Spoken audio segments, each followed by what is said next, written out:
वंदे मातरम। आप सभी का नेटवर्क 10 में स्वागत है। मैं हूं संजय गिरी गोस्वामी और बात करेंगे उत्तराखंड की। उत्तराखंड में हाल ही में संपन्न हुए विधानसभा चुनाव में बीजेपी को बहुमत से जीत मिली थी। वहीं आज बीजेपी विधायक दल की बैठक देहरादून के बीजेपी मुख्यालय में होगी। इस बैठक में उत्तराखंड के मुख्यमंत्री के नाम पर चयन होगा। जी हाँ, लगातार काफ़ी दिनों से एक सस्पेंस चल रहा था कि उत्तराखंड का मुख्यमंत्री कौन होगा, और आज देहरादून में जो बैठक होनी है उसमें जो पर्यवेक्षक बनाए गए हैं राजनाथ सिंह जी और मीनाक्षी लेखी जी, दोनों लोग वहां पहुंच चुके हैं। कह रहे हैं कि इस पहाड़ी प्रदेश में चुनावी जो नतीजे आए हैं उसके बाद से बीजेपी की सरकार बननी तो तय थी, लेकिन 10 दिनों तक सरकार गठन को लेकर पार्टी के शीर्ष स्तर पर चली कवायद के रूप अगर हम मीटिंगों की बात करें तो ये स्पष्ट नहीं हो पाया था कि आखिर इस पर्वतीय राज्य का देवभूमि का अगला मुख्यमंत्री कौन होगा। और उससे अब कुछ ही हम कहेंगे कि लगभग 1 घंटे के अंदर अंदर पर्दा हट जाएगा। इस तरीके की बातें हैं। सभी लोग पार्टी कार्यालय में पहुंच रहे हैं और इसी पर हमारे साथ खास मेहमान बने हुए हैं। हमारे साथ नीरज कोहली जी हैं, वरिष्ठ पत्रकार हैं। हमारे साथ नरेंद्र सेठी हैं, राजनीतिक विश्लेषक हैं। और हमारे साथ हमारे सहयोगी योगेश सेमवाल, उपेंद्र और ज्ञानेंद्र तिवारी, तीनों लोग अलग अलग जगह से जुड़े हुए हैं। नीरज जी, नरेंद्र जी, आपका बहुत बहुत स्वागत है। नीरज जी, सबसे पहले तो मैं आपके पास आऊँगा। आप वरिष्ठ पत्रकार हैं, बहुत सारी चीज़ें देखी हैं। लगातार अब की बार बहुत सारे मिथक टूटे और दोबारा पहली बार ऐसा हुआ है कि भारतीय जनता पार्टी की सरकार रिपीट हुई है।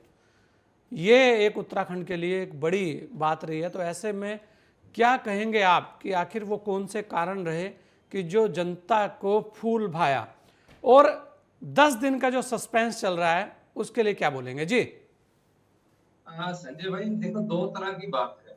जी एक बात तो ये है कि बीजेपी सत्ता में रिपीट हुई और जो 21 साल का जो मिथक बना हुआ था यहाँ पर कि कोई भी सरकार रिपीट नहीं होती, जी। वो मिथक टूटा और एक नया इतिहास बन गया आज। हाँ। नंबर एक बात ये।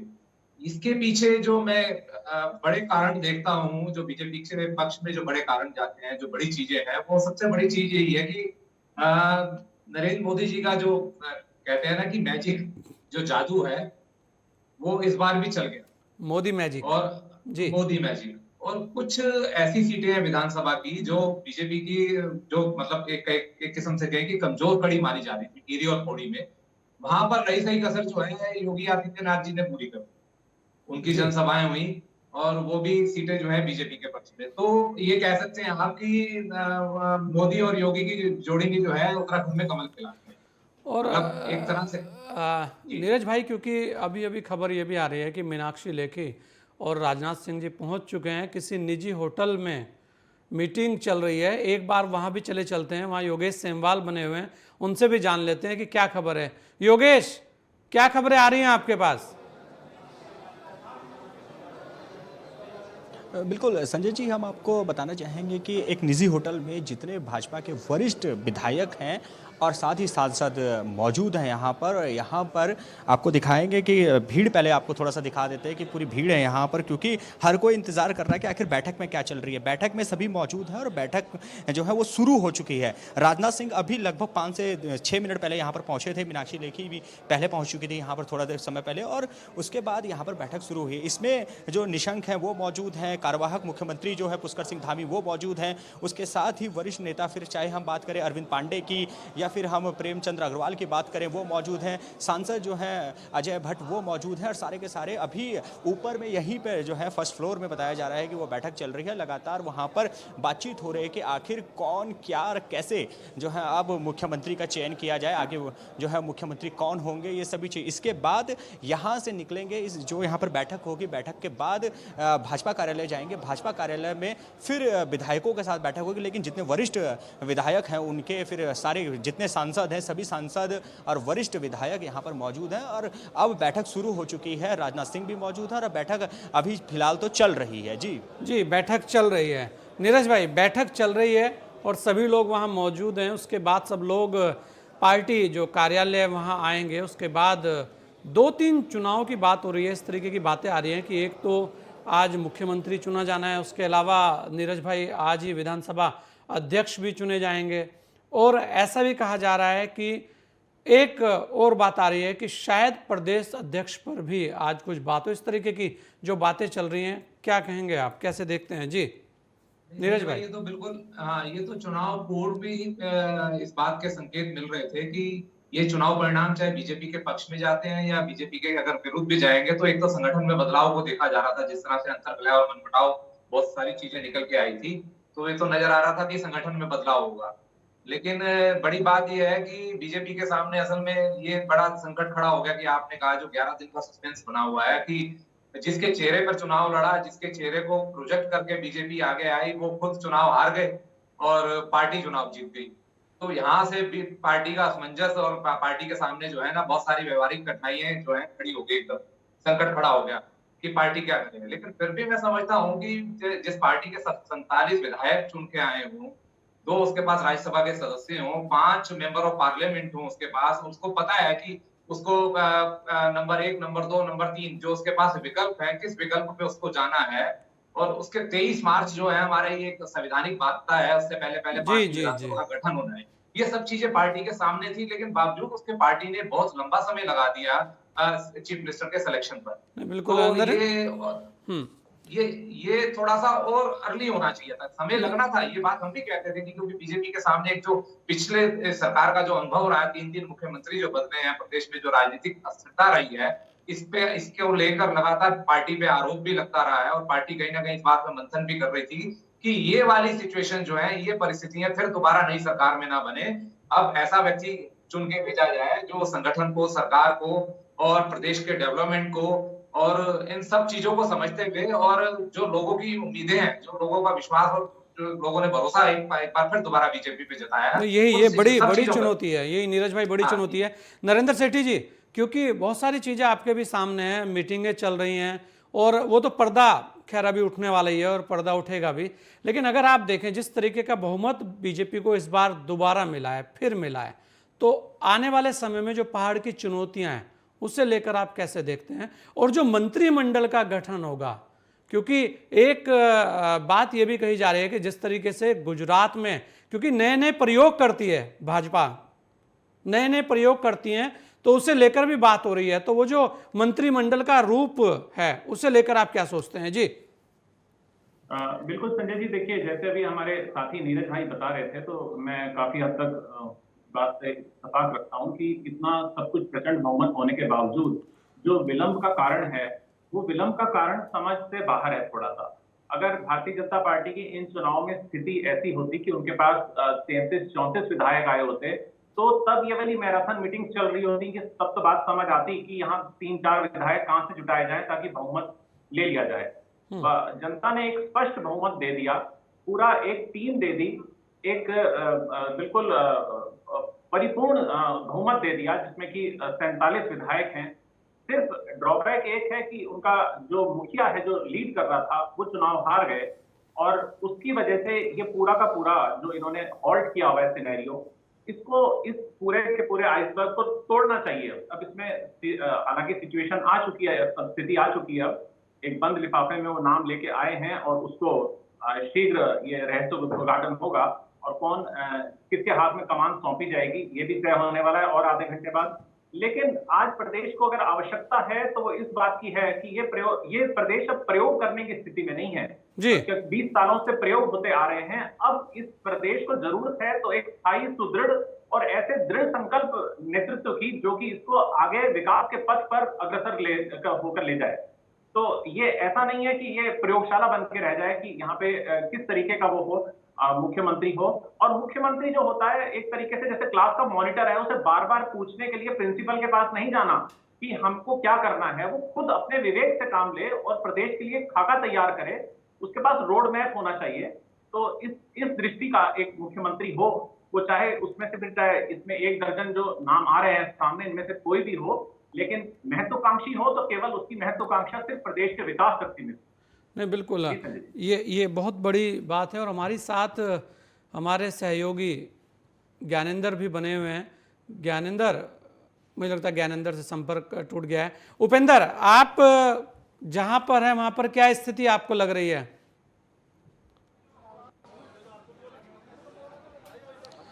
देखिए मैं भाजपा कार्यालय में मौजूद हूँ और जिस प्रकार से जो हलचलें सुबह से जिस प्रकार से यहाँ पर चल रही है, कार्यकर्ताओं का जमावड़ा यहाँ पर लगा हुआ है, जो विधायक हैं वो यहाँ पर पहुँच रहे हैं, तमाम जो बड़े नेता हैं, जो वरिष्ठ कार्यकर्ता हैं, तमाम वो लोग जो हैं वो यहाँ पर पहुँच चुके हैं, कई विधायक यहाँ पर पहुँच चुके हैं, क्योंकि जिस प्रकार से 5 बजे जिस प्रकार से बैठक होनी है और पर्यवेक्षक भी जो है वो देहरादून पहुँच चुके हैं, एक निजी होटल में हालांकि वो रुके हुए हैं, करीब 5 बजे के 4:55 के करीब जो है वो यहाँ पर पहुँचेंगे और उसके बाद जो बैठक होगी और बैठक में ही निर्णय लिया जाएगा कि आखिर उत्तराखंड का मुख्यमंत्री कौन होगा। लगातार ये चर्चाओं का जो बाजार है वो लगातार गर्म है, जिस प्रकार से जो चर्चाएं लगातार नामों पर चल रही है वो अभी भी इसी प्रकार से जो है वो चलती हुई दिखाई दे रही है। हालांकि विश्वस्त सूत्र ये भी बता रहे हैं कि हो सकता है कि अभी की जो 5 बजे की जो बैठक होनी है उसमें हो सकता है कि इसमें भी अभी तक जो है मुख्यमंत्री का चेहरा जो है वो घोषित ना हो सकता है कि अभी जो है जिस प्रकार से ये भी माना जा रहा है कि आने रात को भी जो है एक बैठक हो सकती है, जिस प्रकार से पर्यवेक्षक नाम जो है और बैठक जो है वो कर सकते हैं, जिस प्रकार से जो सूत्र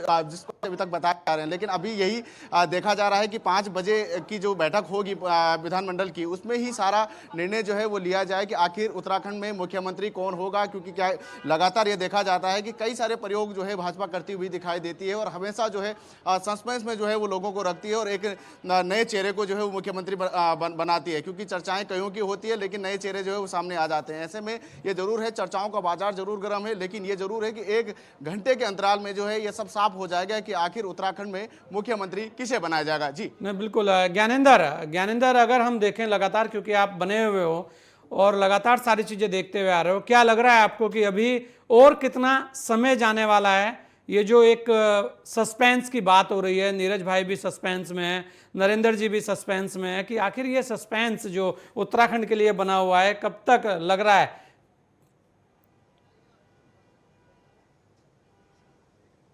देखिए, विधायक दल की बैठक 5 बजे से शुरू होगी, लेकिन उसके पहले प्रदेश कार्यालय में जो स्थिति देखने को मिल रही है, साफ तौर पे सभी जो विधायक हैं एक एक कर यहाँ पहुँच रहे हैं और ऐसे में जो पर्यवेक्षक के तौर पे राजनाथ सिंह, मीनाक्षी वो भी पहुंच चुकी हैं और कुछ ही देर में प्रदेश कार्यालय पहुंचेंगी। वो अभी एक निजी होटल में ठहरे हुए हैं।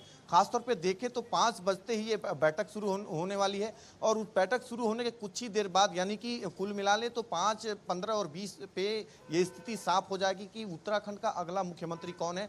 तमाम जो कयास चल रहे हैं, तमाम जो नाम चल रहे हैं, उन पर कहीं ना कहीं वो पर्दा उठने वाला है और ऐसे में संभावनाएं भी कई प्रकार की हैं। खासतौर पर अगर हम देखें सुबह से जिस तरह की स्थिति उत्तराखंड के अंदर है, सुबह से हम देख रहे हैं कि किस तरीके से 11 बजे से जो विधायक हैं विधानसभा पहुंचते हैं, शपथ ग्रहण लेते हैं, उसके बाद जो बीजेपी के विधायक दल का जो चुनाव होना है उसकी जो बैठक है वो क्षण आ चुका है। 5 बजे से ये बैठक शुरू होने वाली है। राजनाथ सिंह भी उत्तराखंड पहुंच चुके हैं। ऐसे में जो तमाम दिग्गज नेता हैं भाजपा के, वो एक एक कर प्रदेश कार्यालय पहुंचने का उनका सिलसिला जारी है खासतौर पे। और ऐसे में प्रदेश कार्यालय में जिस तरीके से सभी लोगों को जिस तरीके से एंट्री जो है विशेष वर्ग को ही दी जा रही है, खासतौर पे देखें तो जो प्रदेश चलिए, बिल्कुल पदाधिकारी हैं, विधायक हैं, बिल्कुल ज्ञानेंद्र, लगभग सभी लोग वहाँ पहुँच रहे हैं और पहुँचेंगे भी, क्योंकि बात ही इतनी बड़ी है। नीरज भाई, अगर आप देखें जिस तरीके से बड़े वरिष्ठ नेता यहाँ आए हैं, राजनाथ सिंह एक बड़ा कद है, तो इसका मतलब है कि आपको लग रहा होगा कि उत्तराखंड कितना महत्वपूर्ण होता जा रहा है। आए दिन यहाँ पर इसी तरीके की स्थितियाँ आती है। अगर पिछली बार भी देखें तो इसी तरीके का क्यूज था, इसी तरीके की सस्पेंस बनी हुई थी और ये हर बार होता, जब दोबारा मुख्यमंत्री हटे तब भी कुछ ऐसा ही था, जब तिबारा मुख्यमंत्री हटे तब भी इस तरीके की स्थितियां बनती हैं। एक जो स्थिति है वो बड़ी स्पष्ट जब ही होगी जब बैठक हो जाएगी और सारी चीज़ें। लेकिन अगर हम देखें मंत्रिमंडल, क्योंकि अब की बार बहुत सारे नीरज भाई लोग नए जीत के आए हैं, ये एक बड़ी बात है। कुछ लोग हारे भी हैं, तो उसे लेकर आप कैसे देखते हो? और इस बार एक और बहुत बड़े दिग्गज जो वास्तव में एक धुरी हुआ करते थे वो भी नहीं है, तो इस बार का जो विधानसभा का नज़ारा है वो भी कुछ अलग अलग दिखेगा। जी हाँ, बिल्कुल बिल्कुल गोस्वामी जी, एक तो आपने 2017 का जिक्र करा और कहा कि आप किस तरीके से जो बीजेपी है वो उत्तराखंड को किस तरीके से तरजीह देती है।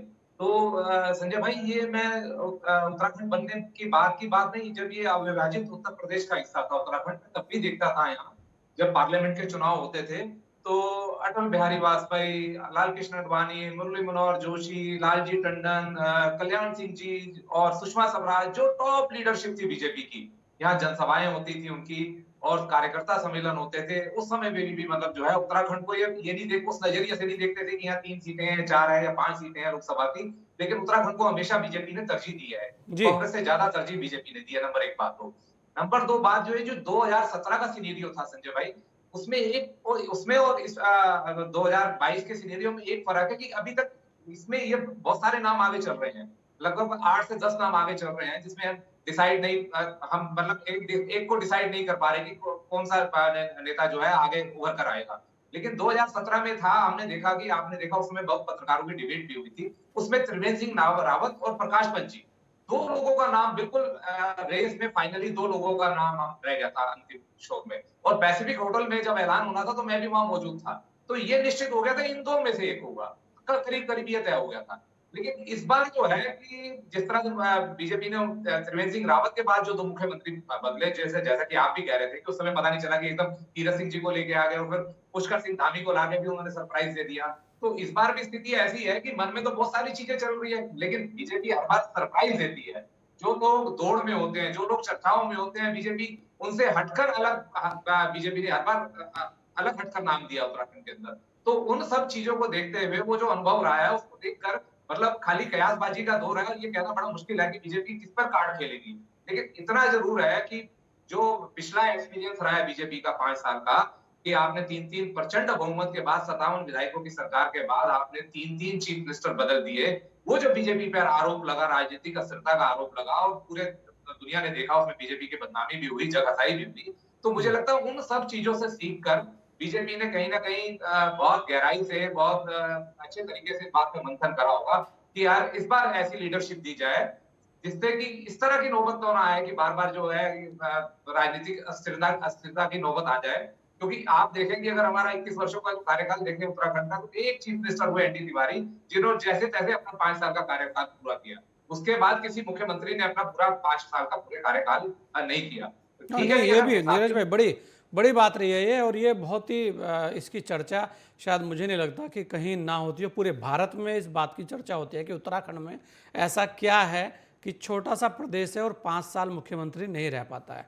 ये लगातार चर्चा रहती हैं। अगर इस बार देखें नीरज भाई, क्योंकि युवा बहुत सारे हैं, युवाओं की बात हो रही है और भारत भी युवा है, तो ऐसे में जो युवाओं पर फोकस है उसे लेकर आपको क्या लगता है कि इस बार का जो मंत्रिमंडल, जो पूरा एक सेटअप है, जो खाका खींचेगा, उसमें युवाओं की भागीदारी देखने को मिल सकती है? क्योंकि जो सेकंड लीडरशिप की बात हो रही थी उत्तराखंड को लेकर, वो लगातार बात चल रही थी, तो लगता क्या आपको जी? हाँ, देखिए 2-3 चीजें क्लियर लग रही है, जिन जिन चीजों का संकेत मिल रहा है। एक तो ये लग रहा है कि बीजेपी के जो संगठन में है, संगठन में भी फेरबदल की संभावनाएं मुझे नजर आ रही हैं। और दूसरा जो मंत्रिमंडल भी जो है उसमें भी मिक्सचर रहेगा। कुछ तो मंत्री जो हमारे हैं वो पिछली सरकार के हैं, उनकी भागीदारी रहेगी, वो हिस्सा बनेंगे सरकार का, मुझे ऐसा लगता है। और कुछ लोग नए भी आएंगे और मुझे लगता है कि शायद विधानसभा अध्यक्ष में भी मुझे बदलाव देखने को नजर आ रहा है। तो कुछ लोग मंत्रिमंडल में नए और पुराने, और उसमें हो सकता है कि जैसे आपने नए लोगों की बात कही है, युवाओं को कही है, तो हो सकता है अगर गुंजाइश बनेगी, क्योंकि आपने देखा कि हमारे यहाँ जो स्ट्रेंथ है वो 15% का एक कानून बना हुआ है कि जो आपका जी विधायक दल है जी, उसके लगभग 15% 10 मंत्री बनने की स्थितियां हैं जी। हाँ, 10 बनने हैं। तो उसमें बीजेपी के पास जो अब सीनियर्स भी बहुत सारे हैं कि इस तरह के विधायक हैं जो 4-4 बार 3-3 बार जीत के आए हुए हैं। तो ये बीजेपी को और फिर आपको पता है गढ़वाल और कुमाऊं भी चलता है, ब्राह्मण और ठाकुर भी चलता है, जातीय और क्षेत्रीय समीकरण भी सरकार और संगठन में उसका सार नजर आता है। वो सब चीजें भी साधनी है पार्टी ने। तो इन सब चीजों को साधते हुए पार्टी कहीं ना कहीं मंत्रिमंडल में भी फेरबदल होगा पिछली बार की तुलना में। और मुझे लगता है विधानसभा अध्यक्ष के पद पर भी बदलाव हो सकता है, संगठन में भी बदलाव हो सकता है।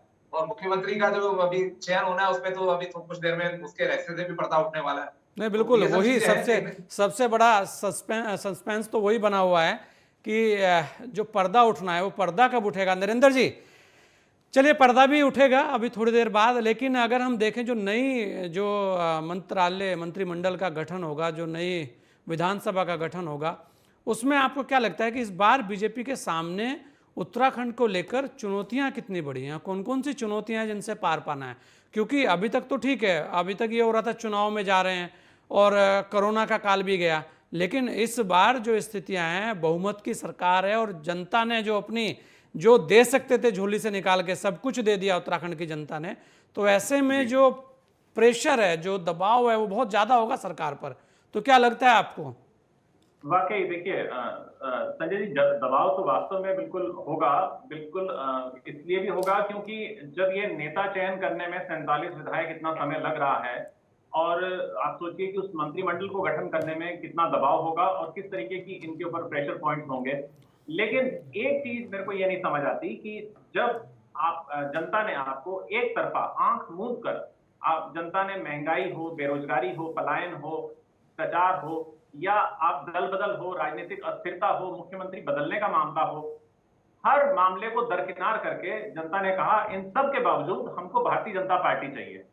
भारतीय जनता पार्टी को सत्तासीन किया जनता ने, और जब इतनी बड़ी आंख मूंद के विश्वास किया, तो अब भारतीय जनता पार्टी का एक सबसे पहला जो संकल्प बनता है वो ये होना चाहिए कि हम आपको 5 साल के लिए मुख्यमंत्री देंगे।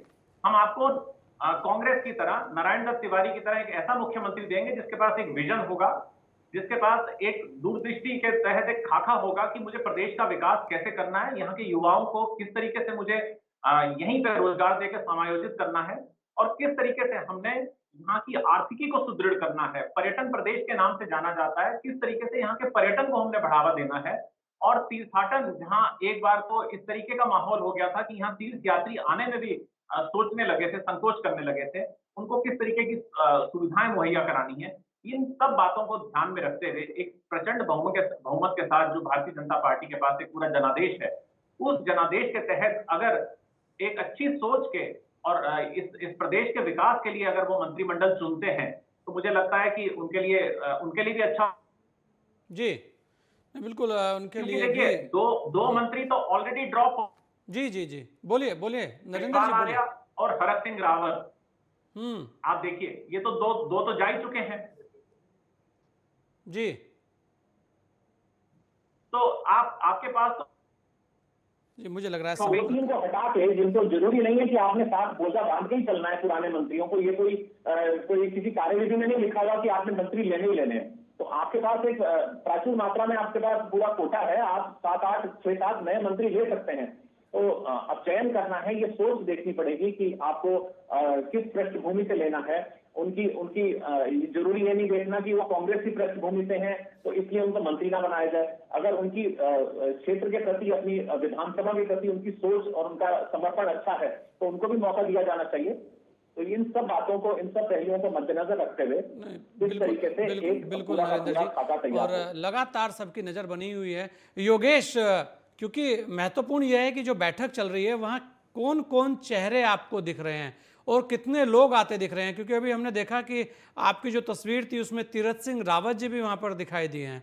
तो कितने लोग वहाँ पहुँच चुके हैं जहाँ पर आप हैं?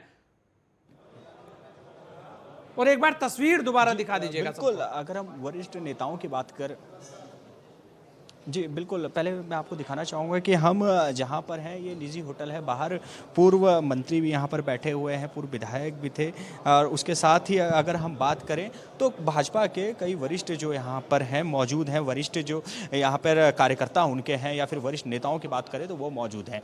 दूसरी तरफ अगर बात करें कि अंदर कौन कौन मौजूद हैं, तो जो वरिष्ठ उनके विधायक हैं अभी जो जीत कर आए हैं उनमें प्रेमचंद्र अग्रवाल अभी राजनाथ सिंह के साथ मौजूद हैं, अरविंद पांडे राजनाथ सिंह के साथ मौजूद हैं। उसके साथ ही अंदर जो है अगर हम बात करें तो निशंक भी मौजूद हैं, और कार्यवाहक जो मुख्यमंत्री हैं वो पुष्कर सिंह धामी भी अंदर मौजूद हैं। अभी यहाँ पर पूर्व मुख्यमंत्री योगेश आपके साथ में अभी मैं देख रहा हूँ कि पूर्व मंत्री यतीश्वरानंद जी भी बैठे हुए हैं। जरा उनसे योगेश बात कीजिए कि और कितना समय लगेगा जो ये पर्दा डला हुआ है इसे उठने में। और वहाँ पर एक युवा विधायक भी हैं गड़िया, उनसे भी पूछेगा कि क्या है स्थितियाँ। जी योगेश।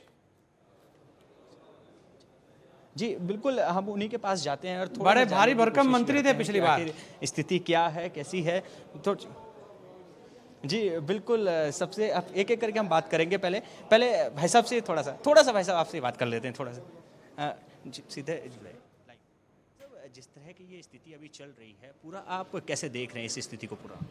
अभी हमारे राष्ट्रीय नेता जो पर्यवेक्षक हैं यहाँ पर पहुँचे हैं, अभी पार्टी के वरिष्ठ नेता सब अंदर बैठे हुए हैं और मैं समझता हूँ बहुत ही अच्छा निर्णय, सकारात्मक यहाँ पर होगा। और भी देखिए, आप हमारे साथ भाई साहब भी जुड़े हैं। भाई साहब, जिस तरह की स्थिति है अभी, लगातार चयन अब कुछ देर में शायद तय हो जाएगा कि क्या रहेगा पूरा, आप कैसे देख रहे हैं पूरे के पूरे उसको?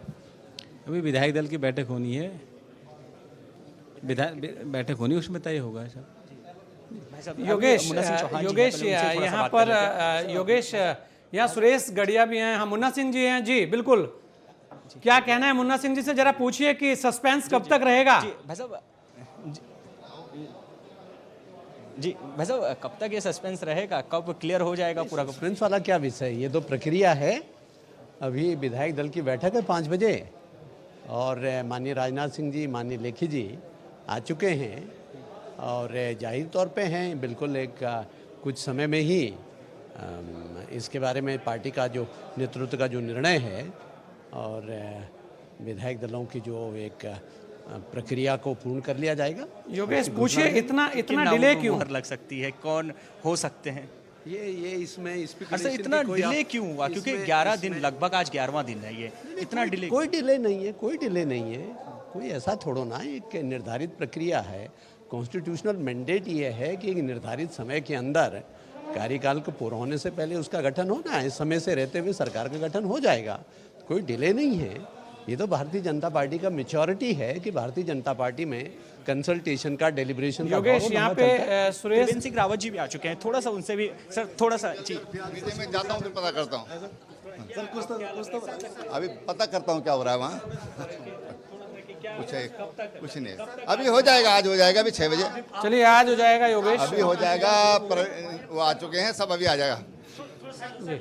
योगेश, अगर हम देखें वहां पर योगेश, एक युवा चेहरा जिसको लेकर बात भी हो रही थी कि सुरेश गढ़िया भी शायद वहां पे बैठे हुए हैं, यतीश्वरानंद की एकदम बराबर में बैठे हुए थे, उनसे जरा पूछिए कि युवाओं की भागीदारी को लेकर क्या लगता है?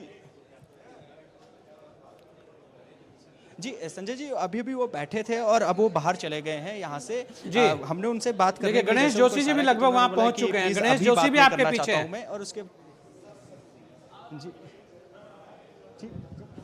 जी जी बिल्कुल, उनसे बात करते हैं गणेश जोशी जी। वो भी निकल गए सर। कोई भी संजय जी यहाँ पे शायद अभी फिलहाल सबको जल्दी है कि किसी तरह से बैठक में बैठ जाए, क्योंकि राजनाथ सिंह पहुंच चुके हैं और जितने वरिष्ठ नेता देखिए लगातार हमारी नजरें बनी हुई हैं, लगातार हमारे लोग सब तस्वीरें आप तक पहुंचा रहे हैं उत्तराखंड को लेकर। बस कुछ ही पलों बाद जो एक पर्दा पड़ा हुआ है वो हट जाएगा और जो एक चेहरा है जिसे लेकर हर कोई देख रहा है कि कौन सा चेहरा होगा, जो जिसको कहते हैं कि जिसको राज तिलक होगा, कुछ ही पल बाद